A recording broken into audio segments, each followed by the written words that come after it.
we talk about tere bhane sarbat ka bhala. So that's the motto, that we have.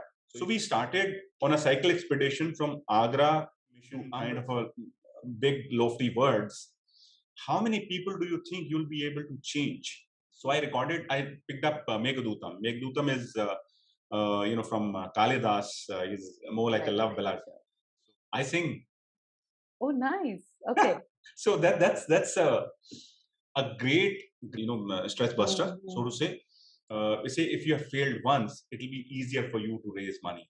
Yes. In the startup world, and if you have failed thrice, 3 times, you're certain to raise money. Flavor, which has a lot of mirchi in it, so you learn to have that taste. So I'll tell you a very personal incident. I have not talked about it and things like that. So never think about stress. Wo kya hota hai?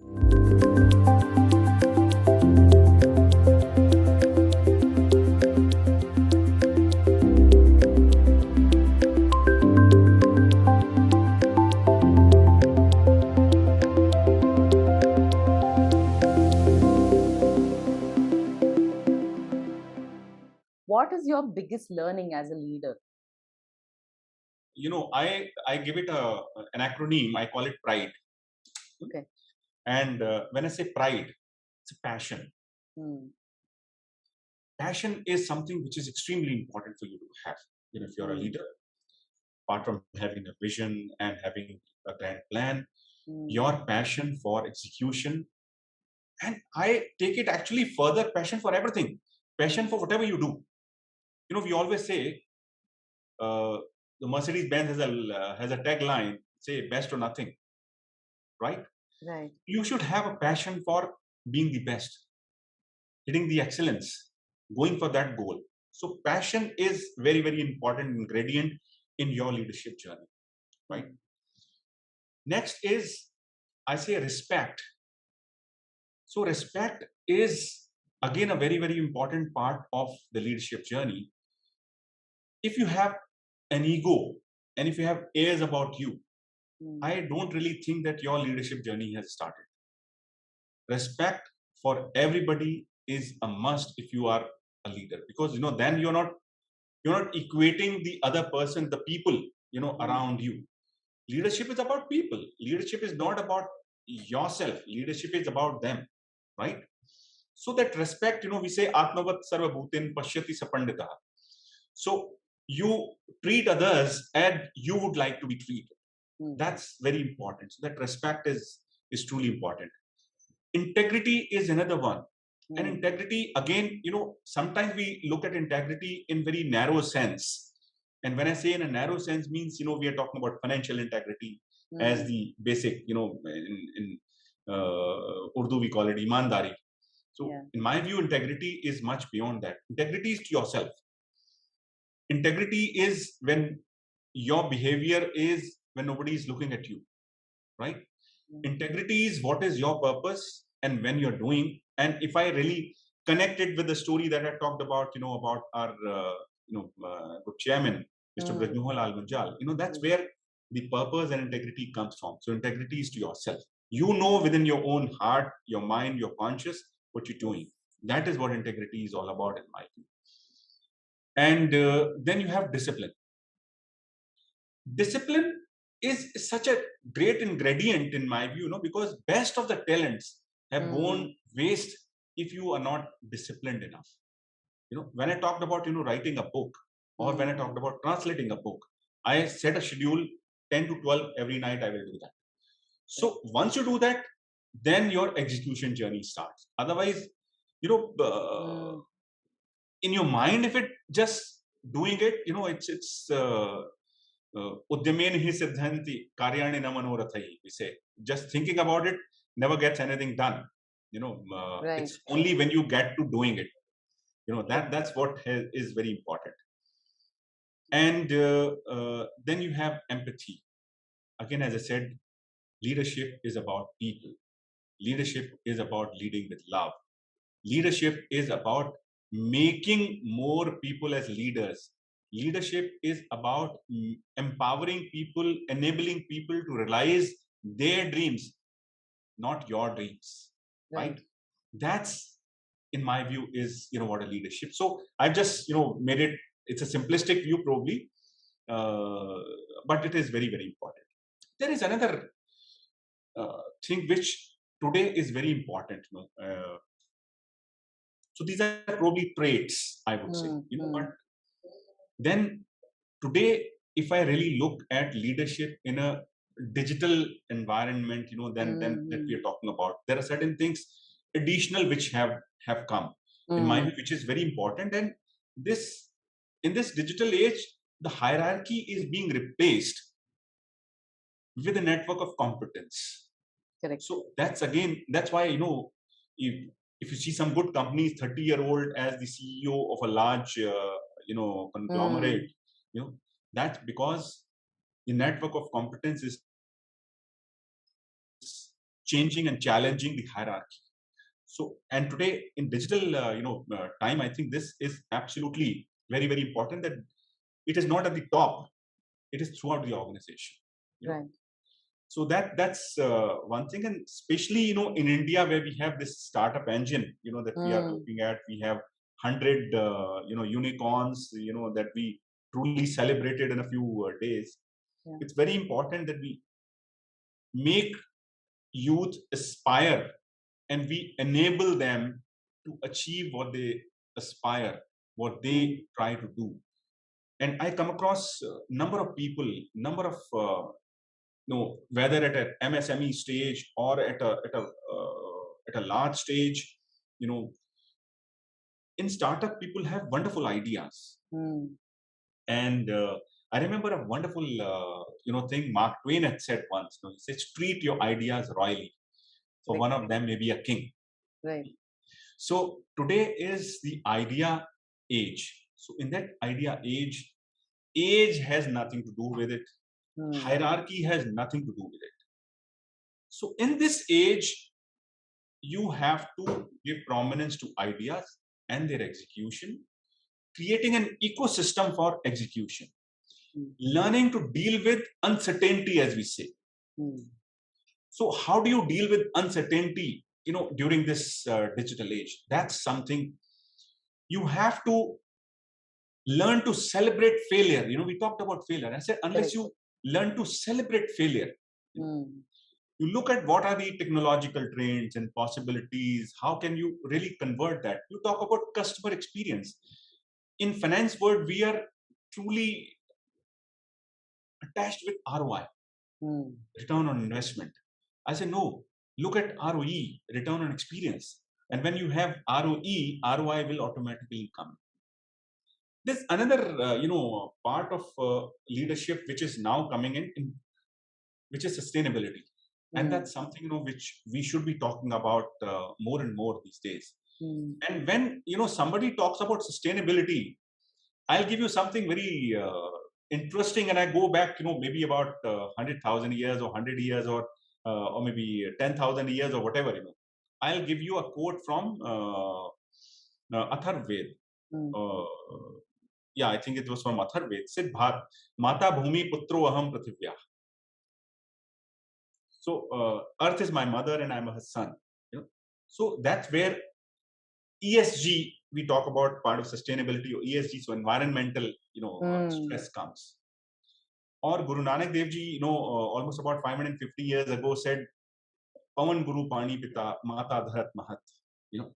So this environmental thing is ingrained in our DNA in a way we were just forgetting it.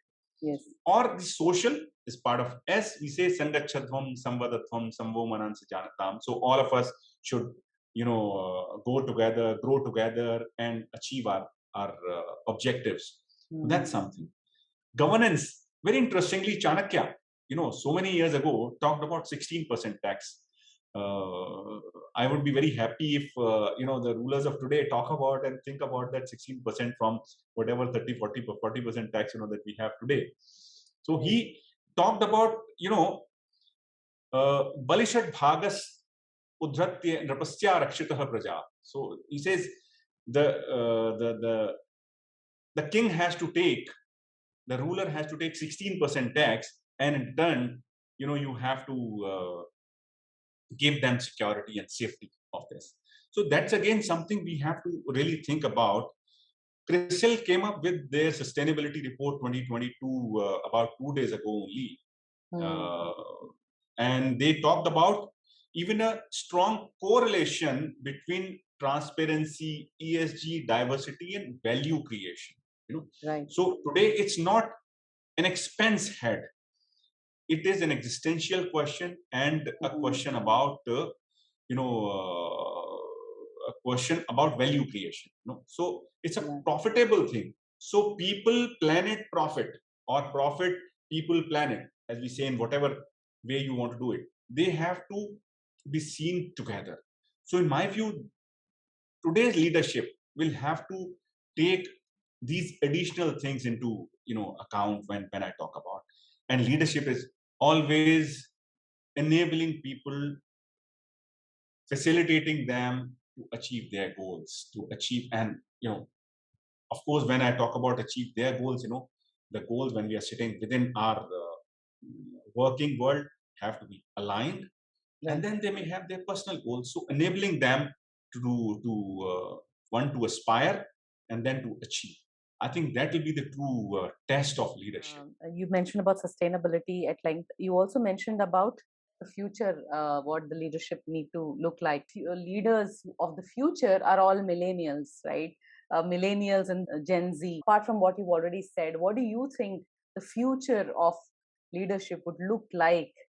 So I'll tell McKinsey came up with a report a few years ago. I think this was in 2019. They talked about 4 major trends. And these trends were, if I remember correctly, one was connectedness. So there is a huge amount of connectivity that is really going up. And they talked about there are about 38 billion connected machines. And if I look at that number, is very astounding, and gives me a ratio of 1:4. For every human being, there are 4 connected machines. And that connected machines are giving rise to a huge amount of opportunity and huge amount of risk. Both of these put together. Fortunately, the new generation, the Generation Z, the millennials, all of them are pretty good at that. So they have to find their opportunities in that. And then the other one was, lower transaction cost and, hyper automation. And the fourth one was also very, very important. So all first three probably were connected with how the businesses and opportunities will take shape or risks will emerge. The fourth was, also very important. He said a general societal change. So this is where we talk about Generation Z. Their expectations, their aspirations are completely different from what we used to call baby boomers or Generation X or Generation Y, right? So we have to really see what are their aspirations, the way they think, the way they behave. So whether it's a hybrid way of working or whether it is, ownership of, certain assets. And so when they look at work, how do they look at work? How do they look at work-life balance, right? So you have to really think in those terms, and the new leadership would also, emerge out of that.